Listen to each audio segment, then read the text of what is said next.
Hello everyone, in this video we'll discuss about dissection of axilla. Now for that we'll have to open up the pectoral region, as the pectoralis major, pectoralis minor and intervening fascia are forming anterior wall. So if you want to access the axilla, we need to open up the anterior wall, and this is the subcutaneous tissue containing mammary gland.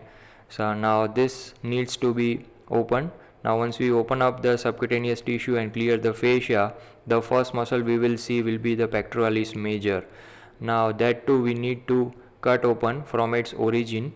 So we'll have to make a flap, and that opens laterally. So medially we'll have to cut it from its origin and we'll have to reflect it laterally so as we can expose the axilla. Now when we cut open the pectoralis major, we will see lateral pectoral now supplying it, that is piercing clavipectoral fascia, and this is medial pectoral now piercing pectoralis minor and supplying pectoralis major. So both pectoralis minor and major are supplied by lateral and medial pectoral now. Now we have reflected this pectoralis minor, and once we open up we'll see the same now piercing pectoralis minor. This is medial pectoral now, so that pierces pectoralis minor and supplies pectoralis major. Now here we have already exposed the anterior wall of axilla, and first now you will see emerging out from second intercostal space is the intercostobrachial now. It is undivided lateral cutaneous branch of second intercostal now, which you can see bifurcates, and that supplies portion of skin of floor of axilla and portion of medial wall of the arm. It may communicate with medial cutaneous nerve of arm. Now here you can see this is the point of origin of the same now. So this is regarding intercostobrachial now. Now just below to that you can clearly see the digitations of serratus anterior, as it takes origin from upper 8 ribs and intervening spaces by 8 digitations. So these are the digitations of serratus anterior, and just behind the mid axillary line along the medial wall of axilla, underneath the fascia, you can see the nerve supplying to it, that is long thoracic nerve. Root value is C5, C6, C7, or nerve to bell or nerve to serratus anterior, which supplies the muscle segmentally. That means C5 supplies first 2 digitation, C6 supplies third and fourth digitation, and C7 supplies last 4 digitation. So it supplies the muscle segmentally. Now below to that, along the posterior axillary fold, you can see a muscle. This is latissimus dorsi, and that is supplied by a fairly thick branch. This is nerve to latissimus dorsi or thoracodorsal now. See this, it is a branch of posterior cord of brachial plexus given between upper and lower subscapular nerves. The root value is C6, C7 and C8, and it is accompanied in lower part by subscapular vessels. Now you can clearly see the neurovascular bundle. See this, so these are subscapular vessels, and along with that you can see thoracodorsal now, as these are embedded in the axillary fat. Particularly the nerve is vulnerable for injury during axillary surgeries. Now particularly in this cadaver, the axillary vein was having variation, so we have removed it, but all what you can see over here is the cephalic vein running into the deltopectoral groove, which is formed by anterior fibers of the deltoid. So over here these are the anterior fibers of deltoid, and below are the clavicular fibers of pectoralis major. So this is cephalic vein bypassing axillary sheath, piercing clavipectoral fascia and opening into the axillary vein. Now next is axillary artery and its branches. As you know, pectoralis minor divides the artery into first, second and third part. Now let's just again reflect the muscle and abduct the arm so as to straighten up the artery. See this. Now you can see the contents of axilla, and you can see a shiny tubular structure which was embedded in axillary sheath that we have removed. We have removed axillary fat, we have removed axillary vein, and you can see this is the axillary artery around which the cords of brachial plexus are situated. Now if we put pectoralis minor back, the proximal part is the first part, deep to the pectoralis minor will be the second part of axillary artery, and remaining will be the third part, which extends from outer border of first rib to lower border of teres major. So this is the first part, second part and third part. of axillary artery. Now let's see branches. So first part will give one branch. This is superior thoracic artery, will run along the superior border of pectoralis minor. See this very small branch, superior thoracic. Second part, now this is pectoralis minor, this is medial pectoral now, this one is lateral pectoral now, and when we reflect this muscle we will see second part of axillary artery, which gives two branches, thoracoacromial trunk and lateral thoracic. So you can see the branches coming out from second part. Now first, this one is the thoracoacromial trunk, which pierces clavipectoral fascia and divides into four small branches, namely acromial, pectoral, clavicular and deltoid. And second, this one is the lateral thoracic, running along the lower border of pectoralis minor. It is larger in female, forming lateral mammary branches that supplies mammary gland. Next are branches coming from third part of axillary artery. It extends up to lower border of teres major. So let's see the branches. It gives three branches, so very easy to remember. First part one branch, second part two branch, third part three branches. So this is the third part I am holding, and you can see the subscapular artery, which is the branch of third part. This is very thick branch, and as we have discussed, in the lower part it will accompany by thoracodorsal nerve or nerve to latissimus dorsi. It runs from posterior wall of axilla, embedded in the fat and reaching towards the latissimus dorsi. So this is subscapular artery. You can clearly see it is accompanied by corresponding veins, and other two branches are anterior and posterior circumflex humeral. Obviously they will leave the axilla from posterior wall. Now they are generally separate branches, but over here they are emerging from a common trunk, and you can see these two branches. The anterior one is thinner one, and behind to that you can see a bit thicker branch is the posterior circumflex humeral. So total three branches of third part: subscapular, anterior and posterior circumflex humeral. Again let me show you. This is subscapular running down. Okay, see it again. And posteriorly, anterior and posterior circumflex humeral. We'll have to retract the related structures to make the field clear. Say this.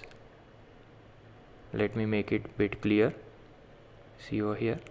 Now you can clearly see anterior and posterior circumflex humeral.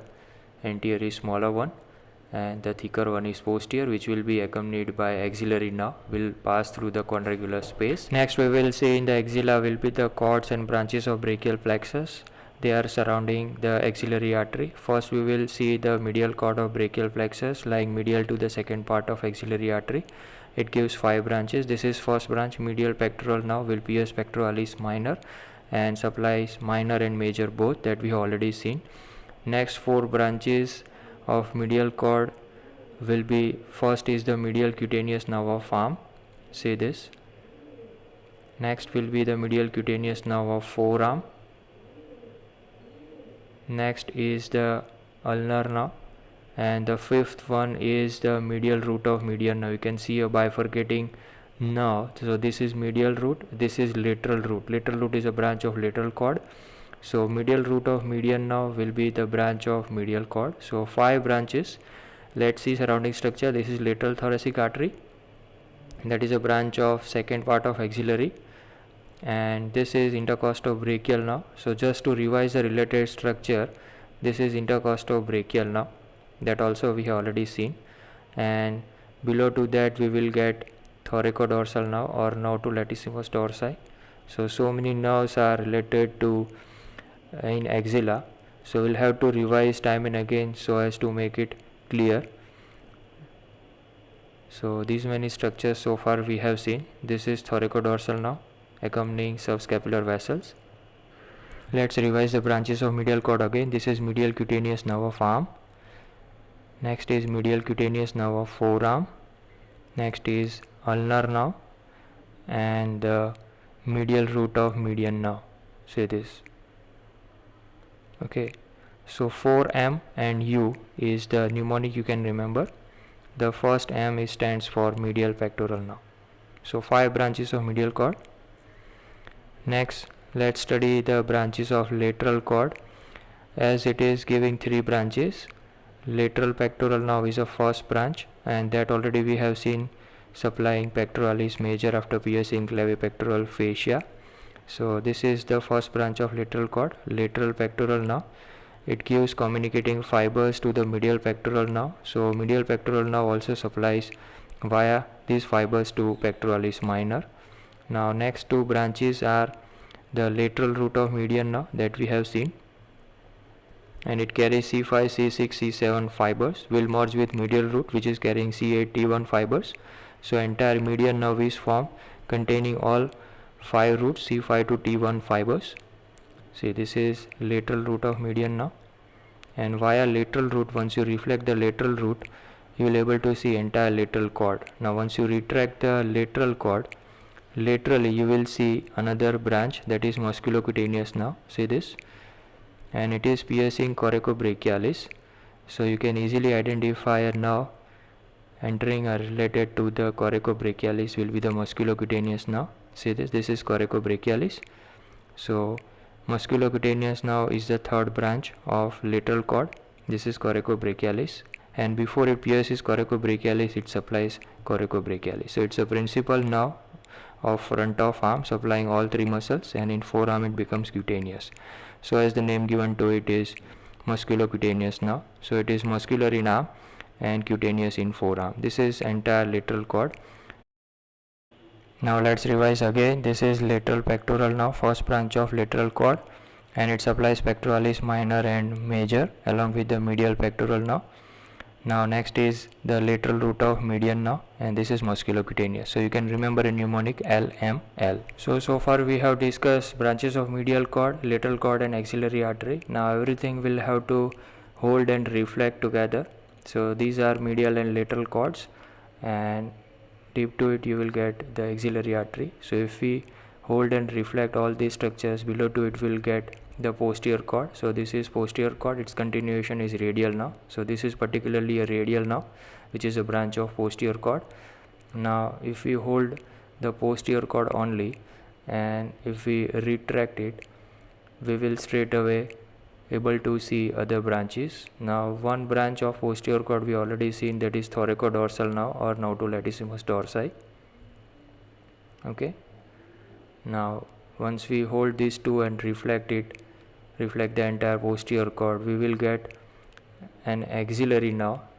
See this is axillary now, leaving the axilla from behind through the quadrangular space along with the posterior circumflex humeral.